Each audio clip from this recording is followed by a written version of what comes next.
Well,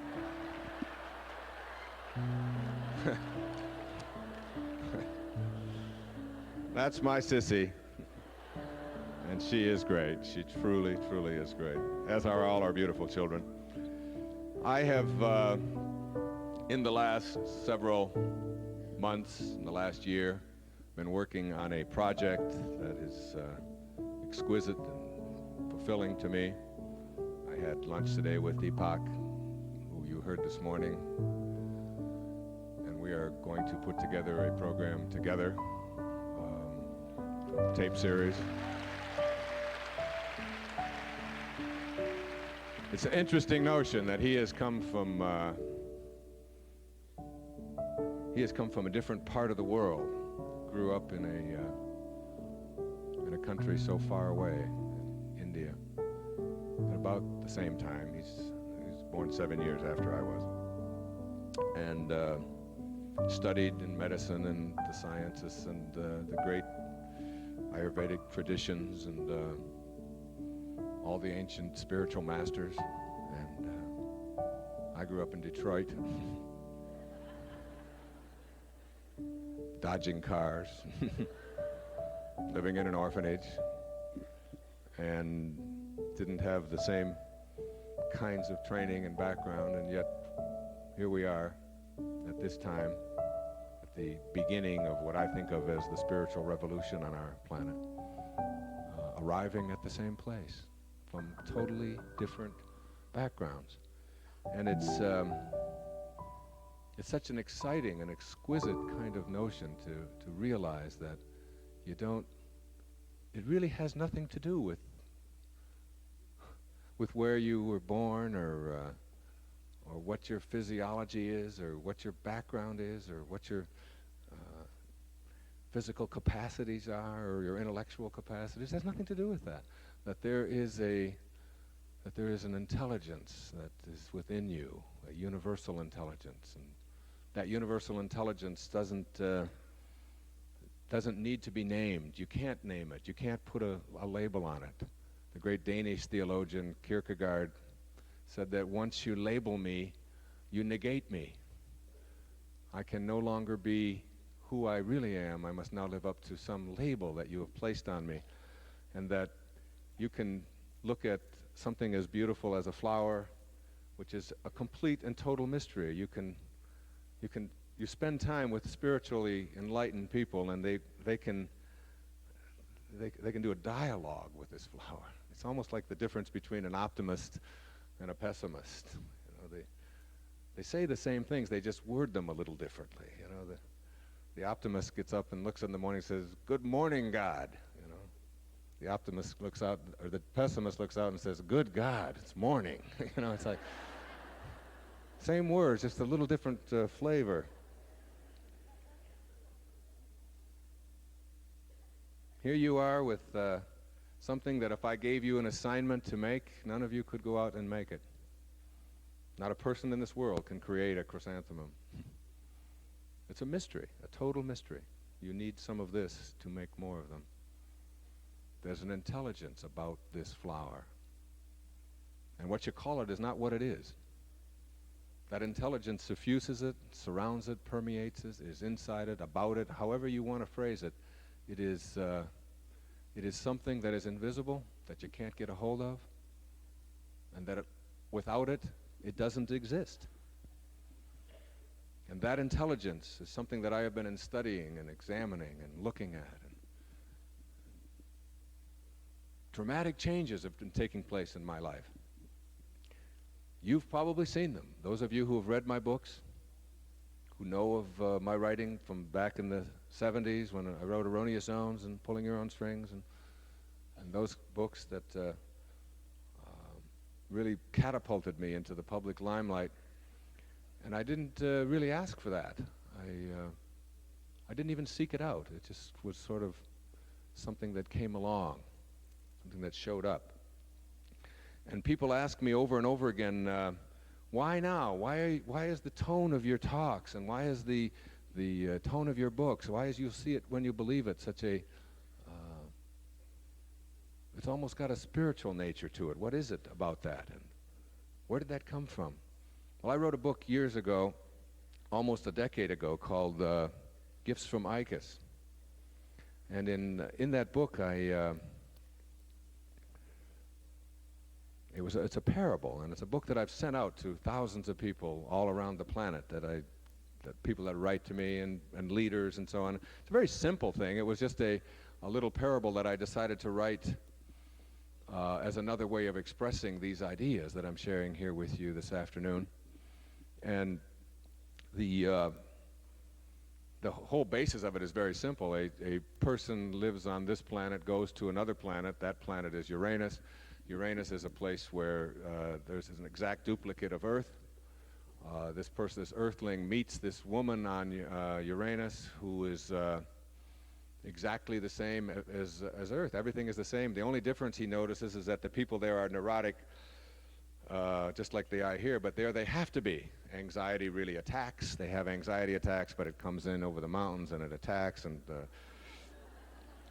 And if you're feeling guilty about something on Uranus, you can go into rewind and you can do it over again. And then there's a reason for that guilt. As soon as you launch yourself into the guilt mode, you get to redo what you did and relive it, and all of it makes great sense. But here, Icus is persuaded to come to this planet, and she cannot figure out where she comes from, where people are neurotic because they have to be.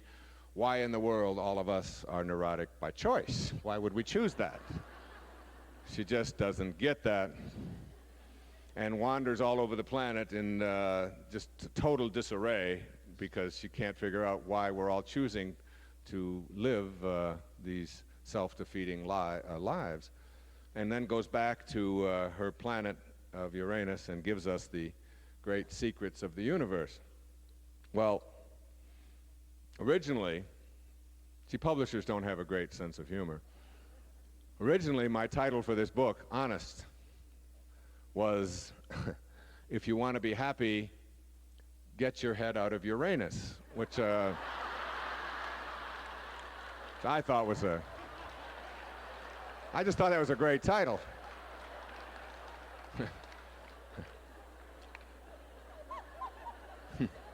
I had a great idea for the cover. I was talking to Deepak about, now he's very technical. He uses all these scientific terms. He said that's called anal cerebral inversion, all right? But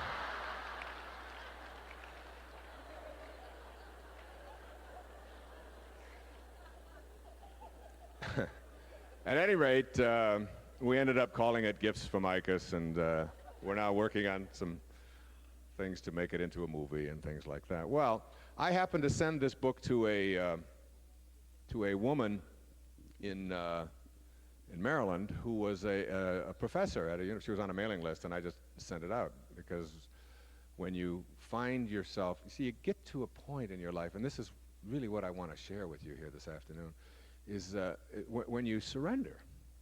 You literally surrender. You stop the agonizing and the fighting and the struggling and all of the wondering about what you're here for and what it's all about, and you find yourself like there's a gate down here at the end of the stage, and you find yourself sort of on this path, and as you travel along this path, you find yourself undergoing these shifts in your consciousness, and it's almost as if you're watching them take place without you even knowing why they're taking place. It's at that point that you come into contact with the idea that there's something more to who you are than just this physical form that you showed up in. And that is, I think of our physical bodies as a parenthesis in eternity.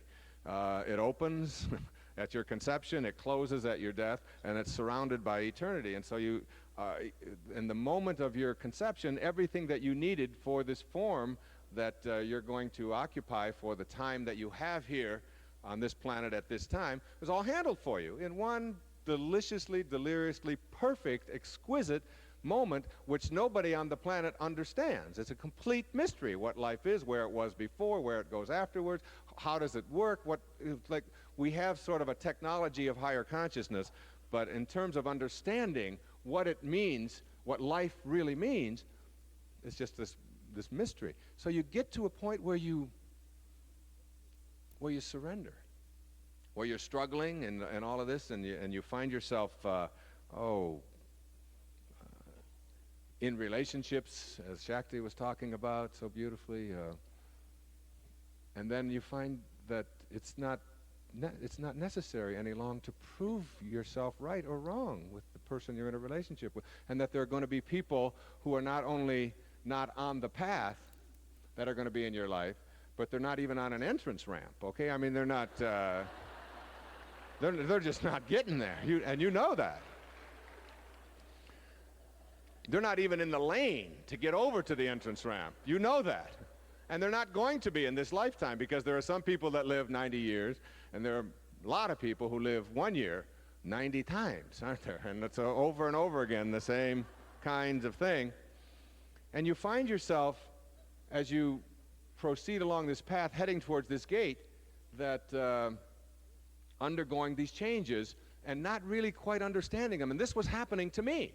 My writing was beginning to take on a shift away from how-to, and away from psychology, and away from teaching people about self-development and how to manage their own emotions, and how not to be victimized, and even how to live the self-actualized life, and how to raise our kids, and all of these kinds of things, which are all works that of which I'm enormously proud.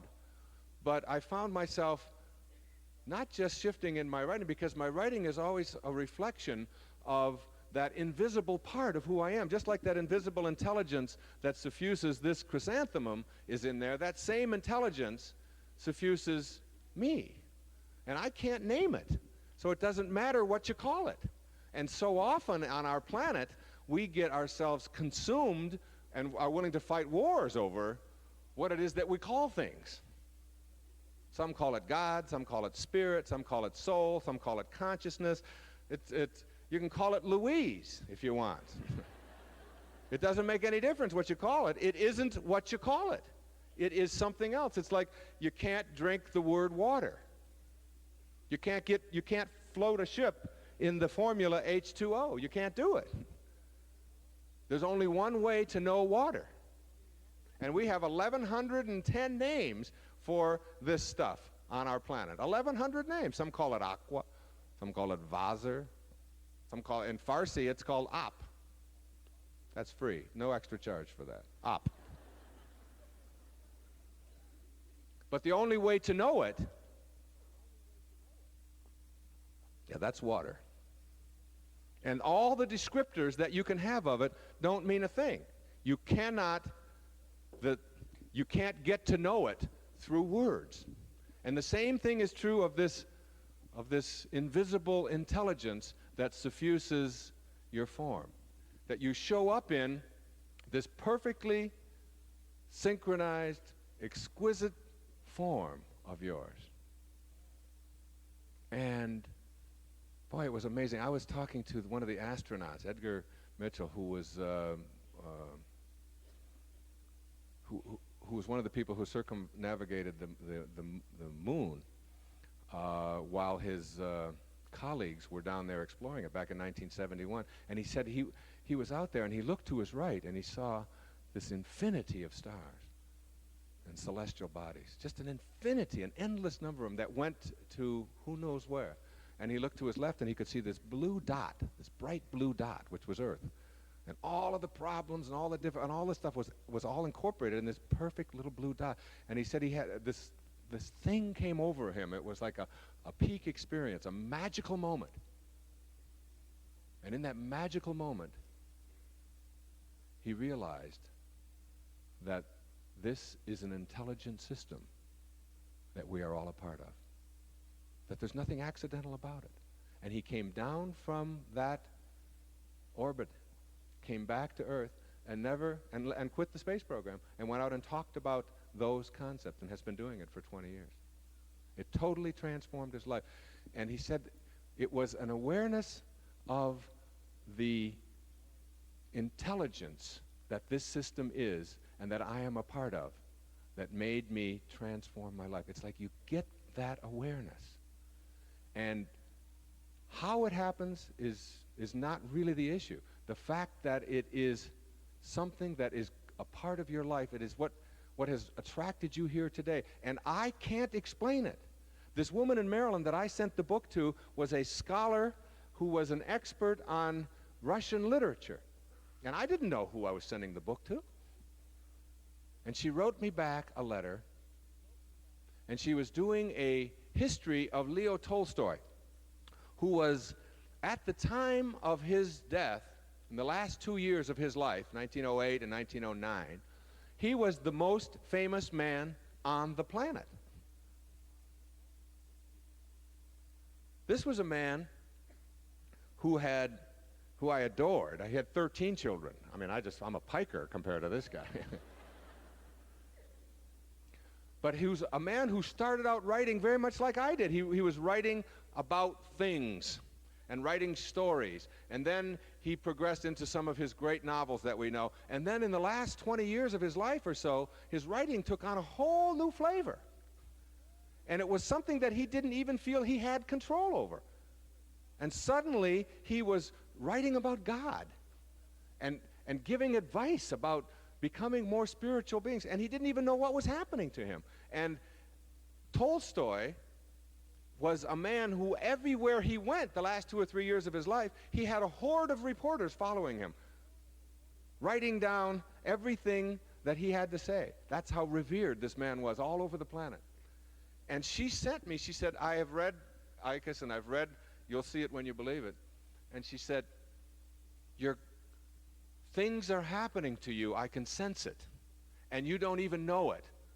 And I started one of those shaky things because she was hitting me, right where I live, because it was true.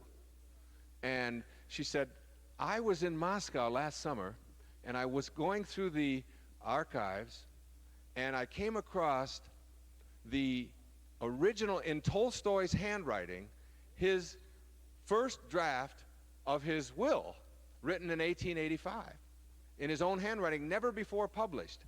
And this is what he said, and it was so applicable to what is going on in my world today. He said, furthermore, and in particular, I ask all people near and far not to praise me.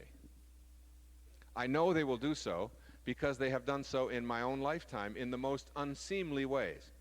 But if they want to study my writings, let them look carefully at those passages in them in which I know the power of God spoke through me, and make use of them for their own lives.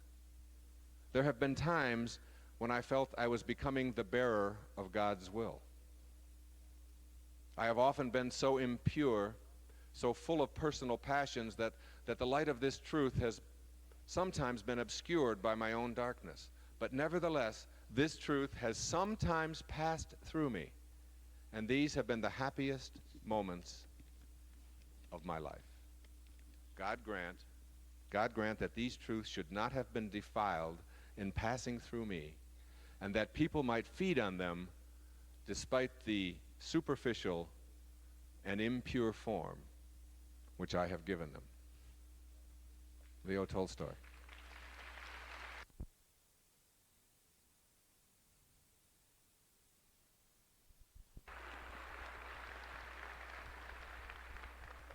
And after reading that, I went to my car when I got home, and on the seat of my car, so help me, on the seat of my car was a little pink card that somebody, how they had gotten it on there, I don't know, because the car was locked. And sitting on the seat of my car was this little card with a quotation that said, I have been all things unholy. If God can work through me, he can work through anyone. And it was a quote from St. Francis of Assisi.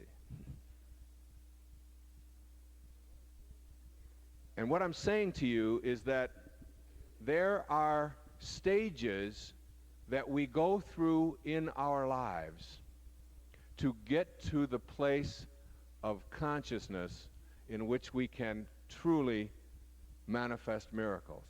I have been working for the last 6 months or the last year on a book that came from the biography of Harry Houdini, the great illusionist of the 1920s, who said that as he got along in his years, he, first of all, when he practiced magic, he had to use deception and chicanery and smoke and mirrors in order to trick the audience into believing this trick that he was performing on stage. He said, but as he got along and got really good at it and began to believe in himself and began to know and surrender to this invisible place within us, that he didn't have to resort to deception any longer. And there was an area of our lives that was unexplored that he called real magic, which sounds like a paradox, doesn't it? If it's real, it can't be magic. If it's magic, it can't be real. And I thought, what a great title. And I was meditating on that.